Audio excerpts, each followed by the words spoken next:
স্বাগত জানাচ্ছি বিশ্ব সংবাদে। চলুন দেখে আসি আজকের গুরুত্বপূর্ণ হেডলাইনগুলি।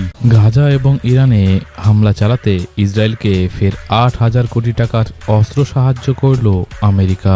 আবার ফিরে এলো নীল তিমি অর্থাৎ ব্লু ওয়েল চ্যালেঞ্জ।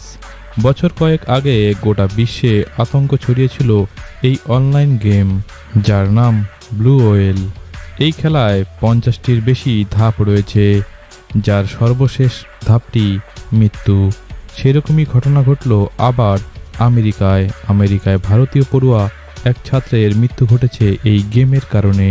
জলবায়ু পরিবর্তনের প্রভাবে বদলে যাচ্ছে পৃথিবীর আবহাওয়া ও প্রকৃতি। জলের তলায় চলে যাবে চীনের অর্ধেকের বেশি শহর। এইরকমই গবেষণায় চাঞ্চল্যকর তথ্য উঠে এলো। আন্টার্কটিকায় ভাঙছে ফ্রান্সের আয়তনের সমান একটি হিমশৈল। পৃথিবীর উত্তাপ বৃদ্ধি নিয়ে চিন্তিত বিজ্ঞানীরা। প্যালেস্তাইনের গাজা উপত্যকায় আন্তর্জাতিক আইন লঙ্ঘনের অভিযোগে ইসরায়েলের প্রধানমন্ত্রী বেঞ্জামিন নেতানিয়াহু সহ তার নেতৃত্বাধীন মন্ত্রিসভার সদস্য ও সামরিক কর্তাদের বিরুদ্ধে গ্রেপ্তারি পরোয়ানা জারির সিদ্ধান্ত নিয়েছে আন্তর্জাতিক অপরাধ আদালত। এই খবরের প্রকাশ্যে আসতেই জরুরি বৈঠকও করেছেন নেতানিয়াহু। তৃতীয় বিশ্বযুদ্ধ কি লেগে গেল? ইরানের পর এবার ইরাকে চলল হামলা। মধ্য ইরাকের একটি মিলিটারি বেসে হামলা চালানো হয়েছে। মধ্যরাতে লাগাতার বোমাবর্ষণ হয়েছে ওই মিলিটারি বেসের ওপর। সেখানে ইরানপন্থী প্যারামিলিটারিরা ছিলেন বলে জানা গিয়েছে। হামলায় একজন মৃত্যু হয়েছে এবং ৮ জন গুরুতরভাবে আহত। এলন মাস্কের ভারত সফর আপাতত স্থগিত। এখনই আসবে না এলন মাস্ক ভারতে। ইরানে জলপ্লাবিত শহরে যত্রতত্র ঘুরে বেড়াচ্ছে কুমির। ইরানের তরফে সাবধান করা হয়েছে দেশবাসীকে। বন্যার কারণে ইরানের একটা অংশ বিধ্বস্ত হয়ে পড়েছে। সেই অঞ্চলের কুমিররাই তাদের বাসা ছাড়া হয়ে এখন উদ্বাস্তু হয়ে ঘুরে বেড়াচ্ছে বিভিন্ন জায়গায়। একসঙ্গে ৬ সন্তানের জন্ম দিয়েছে পাকিস্তানের এক মহিলা। সুস্থ রয়েছে মা এবং শতশত শিশুরাও। পাকিস্তানের রাওয়ালপিন্ডিতে এই ঘটনাটি ঘটেছে। ইরাকে ইরানপন্থী বাহিনীর ওপর হামলা চালানো হয়েছে। বিমান হামলায় ৮ জন নিহতের পর রাশিয়ার বোম্বার নামানোর দাবি কিয়েভের। জেলেনস্কিকে হত্যার ষড়যন্ত্রে পোল্যান্ডের নাগরিক গ্রেপ্তার। সংযুক্ত আরব আমিরাতে ঝড় বৃষ্টিতে মৃত্যু ঘটেছে এখনো পর্যন্ত ৪ জনের। মার্কিন যুক্তরাষ্ট্রের নিউ ইয়র্কের এক আদালতে প্রাক্তন মার্কিন প্রেসিডেন্ট ডোনাল্ড ট্রাম্পের বিচার চলছে। সেই আদালত কক্ষের বাইরে শুক্রবার গায়ে আগুন দিয়েছে ম্যাক্সওয়েল আজারেল্লো নামে এক ব্যক্তি।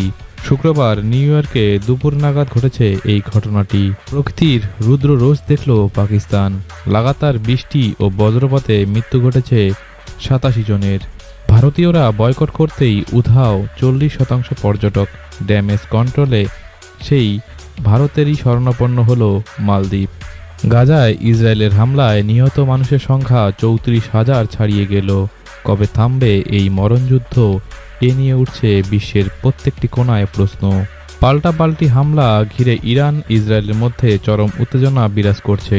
তবে ইসরায়েল যদি আবারও হামলা করে তাহলে তাৎক্ষণিক ও কঠোর জবাব দেওয়া হবে বলে হুঁশিয়ার করেছেন ইরানের পররাষ্ট্রমন্ত্রী হোসেইন আমির আবদুল্লাহিয়ান। ভারত ইন্দোনেশিয়ার আধ্যাত্মিক সেতুর খোঁজে সদ্গুরু নামলেন বিশা কর্মযজ্ঞে। ভয়ঙ্কর এবং তাজ্জব করা ঘটনা ঘটে গেল বাংলাদেশে। পারিবারিক কলহের জেরে নৃশংস ঘটনা ঘটিয়ে ফেললেন স্ত্রী। বাংলাদেশের সাতক্ষীরায় স্বামীর পুরুষাঙ্গ কেটে আত্মঘাতী হলেন স্ত্রী নিজেই। ঘটনাটি শনিবার ভোরে ঘটেছে বলে শোনা যাচ্ছে। শুক্রবার ড্রোন হামলার পর ইসরায়েলকে হুমকি দিয়ে ইরানের সামরিক বাহিনীর এলিট শাখা ইসলামিক রেভলিউশনারি গার্ড কর্পস বলেছে, যদি দেশটির পরমাণু ক্ষেপণাস্ত্রগুলিকে লক্ষ্য করে কোনো হামলা চালানো হয় তাহলে তার পরিণতি হবে ভয়ঙ্কর। জাতিসংঘের পূর্ণ সদস্যপদ পাওয়ার জন্য ফিলিস্তিনির আবেদনের ব্যাপারে নিরাপত্তা পরিষদে ভোটাভুটিতে ভেটো দিয়েছে যুক্তরাষ্ট্র অর্থাৎ আমেরিকা। ১৫ সদস্যের নিরাপত্তা পরিষদে বৃহস্পতিবার এ সংক্রান্ত খসড়া প্রস্তাবের ওপর ভেটো দিয়েছে আমেরিকা। প্রস্তাবের ওপর ভোট অনুষ্ঠিত হয়েছিল। খেতে পাচ্ছে না দেশ, অথচ নিচ্ছে মিসাইল লঞ্চের প্রস্তুতি। পাকিস্তানকে জব্দ করতে খেলা দেখালো আমেরিকা। এবার একটি গুরুত্বপূর্ণ আপডেট সামনে এসেছে। এই প্রসঙ্গে প্রাপ্ত তথ্য অনুযায়ী জানা গিয়েছে যে পাকিস্তানের ব্যালিস্টিক ক্ষেপণাস্ত্র কর্মসূচির জন্য সরঞ্জাম সরবরাহকারী 4টি কোম্পানিকে নিষিদ্ধ করেছে আমেরিকা, যেগুলির মধ্যে 3টি চীনের এবং একটি বেলারুসের। ইউক্রেন রাতভর রাশিয়া জুড়ে ড্রোন হামলা চালিয়েছে। শনিবার মস্কোর প্রতিরক্ষা মন্ত্রণালয় জানিয়েছে দেশের জ্বালানি অবকাঠামো লক্ষ্য করে হামলা চালানো হয়েছে। রাশিয়া ইউক্রেনের চলছে যুদ্ধ। এই মুহূর্তে দেশের জন্য নতুন ত্রাণ এলো ইউক্রেনে। খুশি রাষ্ট্রপতি, দিলেন বড় বার্তা। ইউক্রেনের প্রেসিডেন্ট ভ্লাদিমির জেলেনস্কি শনিবার মার্কিন প্রতিনিধি পরিষদে তার দেশের জন্য একটি সামরিক সহায়তা বিল পাশ করার জন্য কৃতজ্ঞতা প্রকাশ করেছেন।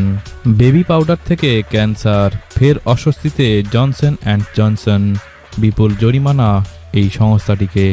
বিশ্বের প্রতিদিনের গুরুত্বপূর্ণ খবরের হেডলাইন্স দেখতে সাবস্ক্রাইব করুন বিশ্ব সংবাদ এবং শেয়ার করুন প্রিয়জনদের সাথে। ধন্যবাদ।